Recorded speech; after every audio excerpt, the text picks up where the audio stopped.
Tugas utama penyuluh pertanian adalah membantu petani dalam mengambil keputusan dari berbagai alternatif pemecahan masalah. Namun pada kenyataannya, kegiatan penyuluhan lebih banyak pada proses pelayanan, bukan mendidik dan mendampingi petani agar mampu mengambil keputusan sendiri atas permasalahan pertanian yang sedang dihadapi maupun dalam meningkatkan produktivitas pertanian. Lalu, bagaimana penyuluh pertanian membantu petani jika hanya fokus dalam pelayanan saja? Karena pada kenyataannya, kegiatan penyuluhan belum berjalan efektif, kurang terorganisir, adanya penyimpangan terhadap tujuan organisasi penyuluhan, adanya perbedaan nilai yang dianut antara petani dan agen penyuluh, serta pengetahuan penyuluh yang kurang memadai. Lantas, apakah penyuluhan pertanian akan terus-menerus seperti ini? Jika iya, bagaimana nasib petani Indonesia mengingat bahwa petani adalah ujung tombak ketahanan pangan bangsa Indonesia? Seberapa pentingkah peran penyuluh terhadap kesuksesan petani? Apakah petani siap menerima pendampingan dari penyuluh? Apakah penyuluh melakukan pendampingan dengan baik pada petani sehingga petani dapat meningkatkan kesejahteraan dirinya dan keluarganya? Kita hanya berharap kegiatan penyuluhan pertanian perlu diperbaiki agar dapat menjadi wadah bagi petani dalam meningkatkan proses produksi pertanian mereka serta mendampingi dan mendidik petani dengan lebih baik.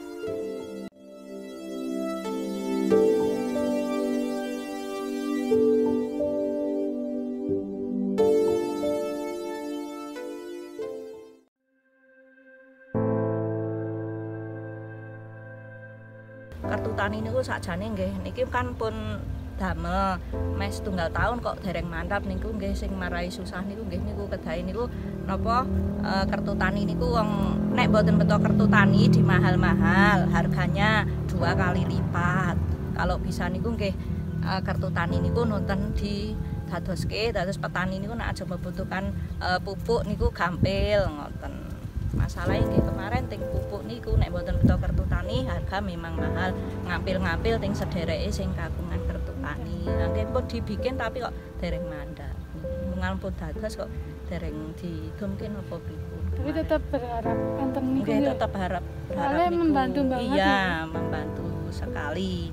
Masalah nek napa-napa awis nek obat-obatan awis. Mengke mes napa-napa awis nih mesake wong petani niku bekerja niku dari pagi sampai sore, tidak mengenal lelah, tidak mengenal panas, hujan mboten ngertos lah. Nggih nek saged niku di mboten usah dipersulit lah masalah napa mes-mes ngoten niku. Nek saged nggih harga niku pamane pancen didamel kartu tani, segeralah dikasihke ke para petani sewaktu-waktu membutuhkan gampil ngoten nek pamane gadah kartu tani nek sak maos-maos nek nggih gampil. Kan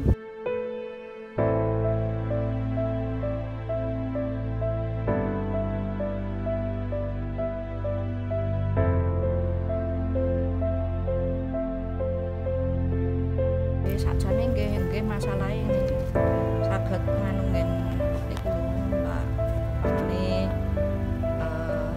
penyakit napa-napa ngoten niku nggih malah keleresan gampile tiyang petani sing dereng ngertos dados ngertos nek ada penyuluhan ngoten niku. Pamane ada penyuluhan saking dari pihak pundi kantor pertanian enten pertemuan apa malah gantos wawasan, gantos pengertian ngoten sing mboten ngertos ado ngertos ngoten lho.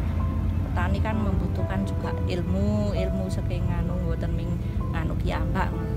Mriki mboten dereng enten penyuluhan pertanian ngoten yo. Kelompok tani nggih enten ning sapeling anu niku pun dangu macet.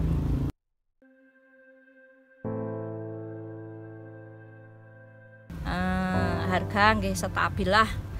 Ngertos kondisine ngeten iki petani nggih padha mawon harga kedong naik, kedong turun, kedong mboten nganu niku teko stabil mawon sing diutamakan ekonomi bangkit kembali.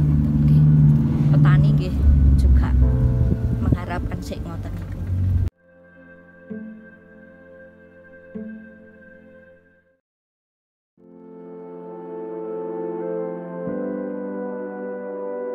pasti banget nih Mas yang diharapkan petani itu pengen produktivitasnya semakin tinggi. Itu artinya produktivitas tinggi niku tergantung juga petani itu nggak lepas saking bibit Mas. Mungkin pemilihan bibit yang unggul, mungkin dari penyuluh kita sarankan itu ada penyuluhan tentang bibit unggul. Apa malih nek bisa ya ngusahake tentang bibit yang unggul. Nah, kalaupun bisa penyuluh bisa mengusahakan tentang bibit yang bagus, pengadaan bibit. Itu saran dari kita sebagai petani untuk pemerintah dan penyuluh. Napa malih Pak? Napa kira-kira ada lagi napa mboten selain bibit unggul itu? Saprodi, jelas saprodi Mas. Saprodi itu sarana produksi ini, kayak alat-alat teknologi Alsintan. Karena dengan Alsintan mungkin menekan biaya ekonomi produktifnya.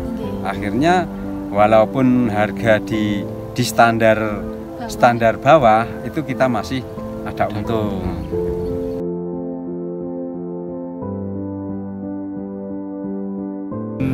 Menurut saya pribadi berkaitan dengan kartu tani itu sangat-sangat malah bikin masalah dengan petani-petani. Karena yang tidak punya kartu tani itu tidak bisa mengakses. Terus yang punya kartu tani ngakses pun susah. Itu pun kalau yang bisa mengakses orang-orang yang SDM-nya tinggi, terus mungkin sosialisasinya terhadap petani itu sendiri cukup. Kan tidak semua petani itu diberi sosialisasi tentang kartu tani itu. Saya sendiri saja kemarin itu dapat 7 kintal, sekarang cuma dapat 2 kintal. Itu kok bisa gitu loh. Itu permainan siapa kan kita nggak tahu Mas. Yang main di situ itu pihak distributor atau toko penyedianya, itu kan petani masih bertanya-tanya Mas. Apalagi keluhan-keluhan itu di Sumberjo khususnya itu masuknya di saya karena saya ketua Gapoktan. Makanya ya itu mohon nek jenengan bisa itu kami juga mohon bantuane tentang itu, kenapa yang punya kok sulit ngakses sih. Ya, yang tidak punya malah nggak bisa. Terus larinya kemana itu loh?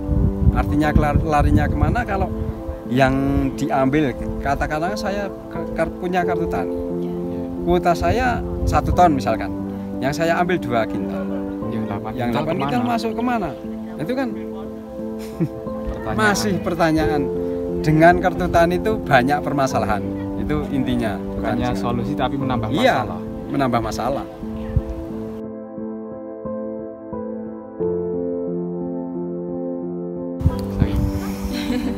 Kalau penyuluh itu gimana ya Mas? Kalau bisa saya tuh bicara jujur, penyuluh itu kalau sampai sekarang itu masih menumpang dengan SDM petani malah. Iya, artinya petani-petani sukses, dia numpang.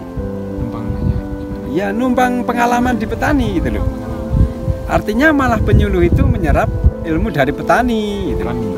Iya, itu selama ini yang kita rasakan.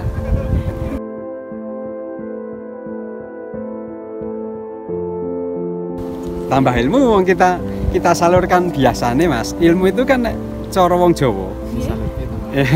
Disalurkan tambah ilmunya itu Mas. Petani itu semakin ada yang minta ilmu, itu dia sebagai petani akan tambah ilmunya. Karena dari mereka yang minta itu kita terapkan di lahan petani, itu akan menambah pengalaman petani juga. Contohnya kita sebagai petani kedatangan tamu-tamu ke atas jenengan-jenengan ini, itu malah kita sebagai petani evaluasi diri. Oh, aku kudu ini. Misalkan dalam segi segi serawung lah, aku serawungnya karo cah nom-nom, aku kudu ini. Mungkin teknologi jenengan-jenengan lebih mantap daripada kula. Masalahnya kula istilahnya petani Mas, petani konvensional, terus masih petani tua kan yo secara teknologi kalah atau Mas? Sekalian sharing ilmu. Ya. Bahkan kalau bisa kita padukan lah antara petani tua dengan teknologinya. Mungkin jenengan sebagai apa ya? Harapan bangsa petani milenialnya gitu loh.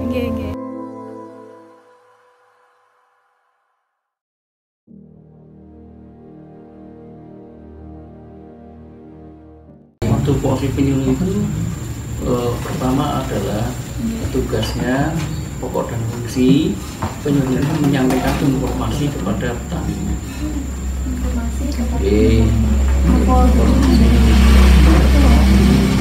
Yang kedua memfasilitasi petani dari teknis, sosial maupun ekonomi.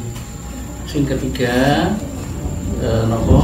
penyuluh itu bertujuan dengan membantu untuk menyejahterakan petani dan keluarga.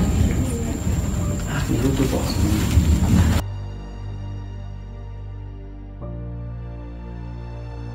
Contohnya petani kan masih tradisional, ya kan, sikapnya masih tradisional.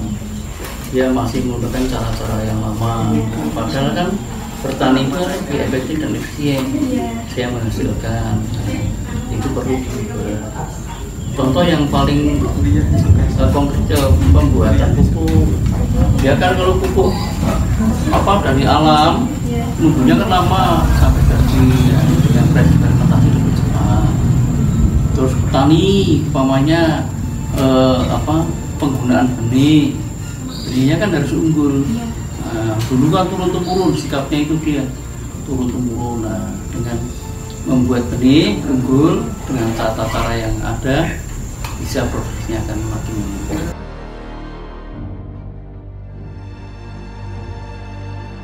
Ya kalau petani kan karena memang terbentur pada pengetahuan, pada pendidikan. Karena petani kita itu ternyata belum ke arah petani milenial. Jadi petani kita itu masih umurnya itu di atas 40 tahun, 50 tahun ke atas. Nah itu kendalanya di pengetahuan. Tapi ya nek kon ajak mikir-mikir sing gawa cara-cara yang baru dan modern itu memang perlu lama. Ya, tapi provasinya itu lama. Nah, sekarang kan baru akan mengarah menuju petani milenial. Nah, lain kalau petani milenial sudah menggunakan gadget, menggunakan media, sudah bisa belajar mengambil itu hanya nanti keputusannya. Itu yang menjadi kendala. Petani sudah tua, pengetahuannya, pendidikannya tidak mencukupi karena rata-rata SD bahkan tidak sekolah. Nah itu adalah suatu masalah yang timbul